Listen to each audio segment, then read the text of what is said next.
ষষ্ঠ বৰ্ষৰ বাবে এইবাৰ আমি চান্দুবি উৎসৱ উদযাপন কৰিলোঁ। বিগত বৰ্ষৰ দৰেই এই বৰ্ষতো আমি দৰ্শনাৰ্থীৰ ভাল সমৰ্থন পাইছোঁ, দৰ্শনাৰ্থীৰ ভাল সমাগম পাইছোঁ, উৎসাহ উদ্দীপনা যোগাইছে দৰ্শনাৰ্থীসকলে। খুব ভালদৰে আমি উদযাপন কৰা বুলি অনুভৱ কৰিছোঁ। আজিৰ এই মুহূৰ্তত মই অসমবাসী ৰাইজলৈ সমগ্ৰ অসমবাসী ৰাইজলৈ লগতে এই দৰ্শনাৰ্থীসকলক মই আহ্বান জনাব বিচাৰিছোঁ, যিসকলে চান্দুবি উৎসৱলৈ অহা নাই আহক। আৰু চান্দুবি উৎসৱত আমি কি কৰি আছোঁ, কিদৰে উদযাপন কৰিছোঁ, আমাৰ লক্ষ্য আৰু উদ্দেশ্য কি, সফল হ'ব পাৰিছে নে নাই, এইবোৰ যাতে অসমৰ ৰাইজ দৰ্শনাৰ্থীসকলে আহি আমাক চাই আৰু উৎসাহ দিয়ে, তাৰ বাবে আমি কামনা কৰিছোঁ। চান্দুবি চাওক, চান্দুবি সংৰক্ষণৰ স্বাৰ্থত আমি ইয়াত চান্দুবি উৎসৱ উদযাপন সমিতিয়ে বিভিন্ন ধৰণৰ মন্ত্ৰীমূলালৈ চান্দুবি ৰক্ষণাবেক্ষণ কৰিব লাগে, তাৰ বাবে আমি আলাপ আলোচনা কৰাৰ লগতে আবেদন নিবেদন জনাই আহিছোঁ। চৰকাৰী পক্ষৰ ইয়াত যদি ভাল মনোভাৱ নাথাকে, চান্দুবি ৰক্ষণাবেক্ষণৰ স্বাৰ্থত ভাল যদি নজৰত নাৰাখে, তেতিয়াহ'লে চান্দুবি ৰক্ষণাবেক্ষণ কৰাটো অলপ জটিল আহিব। ইয়াৰ অঞ্চলৰ ৰাইজে গাঁৱে যিধৰণে চান্দুবিখনক ৰক্ষণাবেক্ষণ দি আছে, সংৰক্ষণ কৰি আছে, চৰকাৰে যদি ইয়াত নজৰত ৰাখে নিশ্চয় চান্দুবি সংৰক্ষণ হ'ব আৰু পৰ্যটনৰ ক্ষেত্ৰৰ এক ভাল ঠাই হিচাপে গঢ়ি তুলিবলৈ চৰকাৰে সহায় সহযোগ নিশ্চয় কৰিব লাগিব। হয়,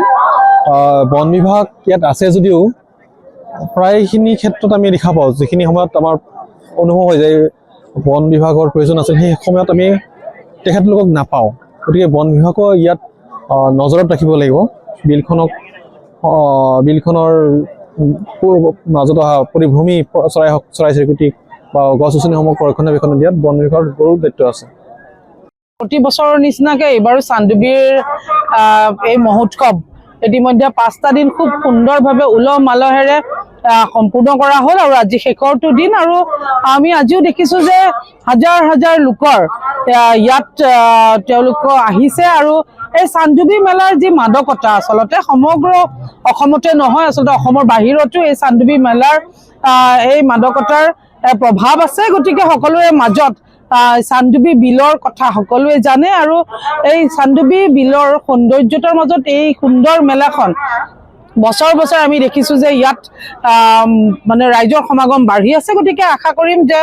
এই সুন্দৰ পৰ্যটন থলীটো আৰু বেছি ৰাইজৰ মাজত প্ৰসাৰ পাওক, প্ৰচাৰ পাওক আৰু এই মেলাখন যাতে বছৰ বছৰ আৰু বেছি ৰাইজৰ সমাগমেৰে এনেধৰণে চলি থাকক। চাওক, আমাৰ ইতিমধ্যে আপোনালোকে সকলোৱে জানে যে আজি কিছু বছৰ আগলৈকে চান্দুবিৰ বিলখন চাবলৈ মানুহৰ মন আছিল, কিন্তু তেওঁলোক আহিব পৰা নাছিল ৰাস্তাটোৰ কাৰণে। আৰু আজিৰ তাৰিখত খুব কম সময়ৰ ভিতৰতে ইয়ালৈ মানে পৰ্যটকসকলৰ ইয়ালৈ অহাত যি ধৰণৰ মানে সুচল এটা ব্যৱস্থা আমাৰ চৰকাৰৰ দিনত, আমাৰ বিধায়ক মহোদয় ইয়াত বহি আছে, আমাৰ চৰকাৰৰ দিনত যি ধৰণে এটা সুন্দৰ ৰাস্তাৰ ব্যৱস্থা কৰি দিছে। গতিকে আগন্তুক দিনত এই পৰ্যটন থলীটোৰ উন্নয়নৰ বাবে বিভিন্ন ধৰণৰ পদক্ষেপৰ কথা, বিভিন্ন ধৰণৰ মানে গোটেই প্ৰজেক্টৰ কথা ভাবি থকা হৈছে। গতিকে আগন্তুক দিনত আৰু খুব ভাল এটা পৰিৱেশত আপোনালোকে চান্দুবি বিল দেখিবলৈ পাব।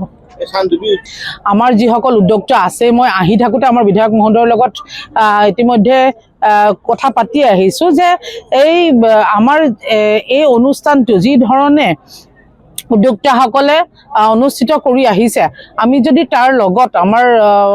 টুৰিজিম ডিপাৰ্টমেণ্টৰ ফালৰ পৰাও এটা খুব সহযোগিতামূলকভাৱে আৰু ইয়াক কৰিব পাৰোঁ, তেতিয়াহ'লে মই ভাবোঁ যে আগন্তুক দিনত ই আৰু বেছি প্ৰসাৰ পাব বা ৰাইজৰ বাবে বিভিন্ন ধৰণৰ আৰু নতুন নতুন ইয়াত প্ৰজেক্ট আমি আনিব পাৰিম। গতিকে তাৰ বাবে আমি সকলোৱে বহি আলোচনা বিলোচনা কৰি সেই মাধ্যমেৰে আমি কাম কৰিম। বৰ্তমান চান্দুবি বিল ক্ষেত্ৰত বিভাগীয় কৰ্তৃপক্ষ ইতিমধ্যে চিন্তা চৰ্চা কৰি আছে। গতিকে আপোনালোকে গোটেইখিনি দেখা পাব।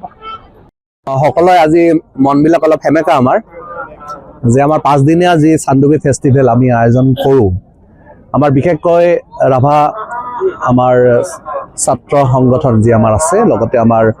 ৰাভা আছং বৃহত্তৰ ৰাভা আছঙৰ প্ৰত্যেকজন বিষয়ববীয়াৰ সহযোগত আৰু লগতে আমাৰ ইয়াতে স্থানীয় সকলো ব্যক্তিৰ সহযোগত প্ৰত্যেক বছৰৰ দৰে এই বছৰ আমাৰ চান্দুবি ফেষ্টিভেল 2026 আয়োজন কৰা হৈছিলে 5 দিনীয়া কাৰ্যসূচী আৰু আজি শেষৰটো দিন আৰু সেইটো কাৰণে মনবিলাক আজি সকলোৰে অলপ দুখিত হৈ আছে কিয়নো বহুতো লগৰ লাখ লাখ লগৰ সমাগম এটা অভূতপূৰ্ব লোকৰ সমাগম হৈছে কিয়নো অকল অসমৰে নহয় বিভিন্ন স্থানৰ পৰা ইয়াতে পৰ্যটক আহিছে এই ফেষ্টিভেললৈ আৰু এইটো এটা ভাল এটা বাৰ্তা বিভিন্ন স্থানলৈ গৈ গৈছে বহুতে নাম শুনি আছিলে চান্দুবি ফেষ্টিভেলৰ কিন্তু তেওঁলোকে আহি পেলাই সবাতকৈ বেছি যি আমি এণ্টাৰ কৰিছোঁ বিভিন্নজনৰ লগত সবাতকৈ বেছি ভাল পাইছে আমাৰ মুখ্য উদ্দেশ্য এটাই আছিলে আমাৰ চান্দুবি ফেষ্টিভেলৰ যাতে আমি চান্দুবিৰ প্ৰসাৰ কৰিব পাৰোঁ যে বিশ্বত একমাত্ৰ হ্ৰদ যি হ্ৰদত নেকি 1897 চনত ভূমিকম্পৰ ফলত জন্ম পোৱা হ্ৰদ বিশ্বত তেনেকৈ হ্ৰদ নাই আৰু এই হ্ৰদটোক লৈ গোটেই আমাৰ বৃহত্তৰ এৰিয়াটোৰ আমাৰ কালচাৰেলি ইকনমিকেলি গোটেইখিনি আমাৰ ডেভেলপ হৈছে আৰু বিশেষকৈ ইয়াতে থকা আমাৰ ৰাভা জনগোষ্ঠীৰ লোক কোচ ৰাজবংশী বড়ো যত যি লোক আছে এই সকলো জনগোষ্ঠীৰ লোক আৰু অসমৰ সকলো জাতি জনগোষ্ঠীৰ যিখিনি খাদ্য সম্ভাৰ সংস্কৃতি সাজ পোছাক এই গোটেইখিনি প্ৰদৰ্শন কৰা হয় আমাৰ এই চান্দুবি ফেষ্টিভেলত আৰু সেইটো কাৰণে অসমৰ বিভিন্ন স্থানৰ পৰা পৰ্যটক ইয়ালৈ আহে ৰাইজ ইয়ালৈ আহে আৰু বিভিন্ন বেলেগ বেলেগ ৰাজ্যৰ পৰা আহে বিদেশৰ পৰা পৰ্যটক আহে আমি আজি শেষৰটো দিন আমি আমাৰ প্ৰত্যেকজন বিষয়ববীয়া উদ্যোক্তাসকলৰ প্ৰত্যেকজন বিষয়ববীয়াক ধন্যবাদ জ্ঞাপন কৰিছোঁ কষ্ট কৰি এই আয়োজন কৰা হয় আৰু বিশেষভাৱে আমাৰ বহুবাৰ আমাৰ চিন্তা চৰ্চা হৈছিলে যে আমি চান্দুবি ফেষ্টিভেলটো আমি গভৰ্ণমেণ্টৰ ফালৰ পৰা আমি কৰোঁ কিন্তু আমাৰ যিহেতু ইয়াতে পূৰ্বৰ পৰাই চলি আহিছে আমাৰ মুখ্য উদ্যোক্তাই হ'ল আমাৰ ৰাভা ছাত্ৰ সংগঠন প্ৰথমৰ পৰাই তেওঁলোকে পৃষ্ঠপোষকতা কৰি আছে সেইকাৰণে আমি চৰকাৰীভাৱে এইটো ভৱিষ্যতে আমি নকৰোঁ কিয়নো তেওঁলোকৰ উদ্যোগতে থাকিব আমি চৰকাৰৰ পৰা কেনেকৈ কি সহায় কৰিব পাৰে সেইখিনি আমি নিশ্চয়কৈ কৰিম আৰু নিশ্চয়কৈ আগন্তুক দিনবিলাকত আমি আৰু যাতে ইয়াতকৈ বৃহৎভাৱে আমি আমাৰ এই ফেষ্টিভেলটো পাতিব পাৰোঁ তাৰ কাৰণে আমি পৃষ্ঠপোষকতা কৰিম আৰু বিশেষকৈ আমি আমাৰ মাননীয় সাংসদ বাইদেউ ইতিমধ্যে উল্লেখ কৰিলে যে আমাৰ মাননীয় মুখ্যমন্ত্ৰী মহোদয়ৰ পৃষ্ঠপোষকতাত আমি চান্দুবিলৈ অহা যিটো ৰাস্তা এটা সময়ত বহুত টাইম লাগিছিলে আৰু বহুখিনি প্ৰব্লেম এটা হৈ আছিলে আমাৰ ৰাস্তাটো মিৰ্জাৰ পৰা পলাকবাৰীৰ পৰা বহল কৰা হৈছে আৰু এইখিনি যিখিনি এণ্ট্ৰেঞ্চৰ এইখিনি কোনো ধৰণৰ ক্ষতি নোহোৱাকৈ কোনো ধৰণৰ গছ গছনি ক্ষতি নোহোৱাকৈ এণ্ট্ৰেঞ্চটো বনাই দিয়া হৈছে চ' এইটোৱে আমাক যথেষ্ট সকাহ দিছে এইবাৰ যি আমাৰ দেখা গৈছে যোৱা বছৰ ৰাইজ ধুনীয়াকৈ আহিব পাৰিছে আৰু আগন্তুক দিনবিলাকত আমাৰ যি আমাৰ IB আছে IBৰ ডেভেলপমেণ্টৰ কাম কিছু চলি আছে আৰু ইয়াতকৈ আৰু বিশদভাৱৰ কিছুমান আমাৰ আমি পৰিকল্পনা আছে নিশ্চয়কৈ আগন্তুক দিনবিলাক কৰা হ'ব আপোনালোকে জানে যে ইয়াতে ইভেন বহুখিনি বেলেগ বলিউডৰ চিনেমা শ্বুটিং ইয়াতে হৈছে অসমীয়া চিনেমা শ্বুটিং ইয়াতে হৈছে বলিউডৰ বিভিন্ন সময়ত অকল চান্দুবি ফেষ্টিভেলৰ সময়তে নহয় বিভিন্ন সময়ত ইভেন উইণ্টাৰ ছিজন কি ছামাৰ ছিজনতো ইয়াতে পৰ্যটক আহে চ' এনেকুৱা এটা খুব কম সংখ্যক ঠাই আছে য'ত নেকি ছামাৰ ছিজনতো গ্ৰীষ্ম ছিজনতো পৰ্যটক যায় কিন্তু চান্দুবি ফেষ্টিভেলৰ এটা বিশেষ আকৰ্ষণ আছে আৰু ইয়াতে আপোনালোকে গমেই পায় যে ভূমিকম্পৰ ফলত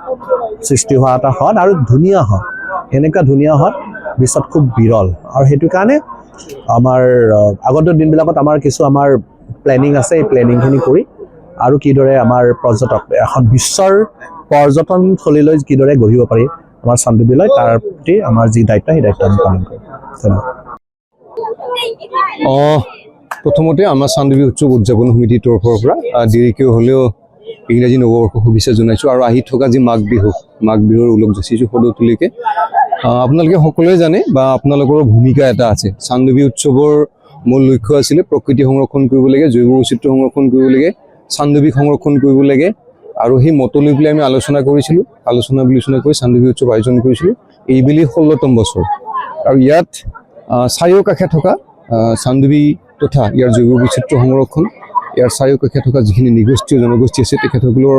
কৃষ্টি সংস্কৃতিৰ প্ৰচাৰ প্ৰসাৰ আপলিফমেণ্টটো কৰিব লাগে আৰু এই দুটা সম্পদক লৈ পেলাই আমি ইয়াত পাৰিপাৰ্শ্বিক পৰ্যটন নাইবা পৰিৱেশানুকূল পৰ্যটনৰ যি উদ্দেশ্য আগত ৰাখি পেলাই চান্দুবি উৎসৱ আয়োজন কৰিছিলোঁ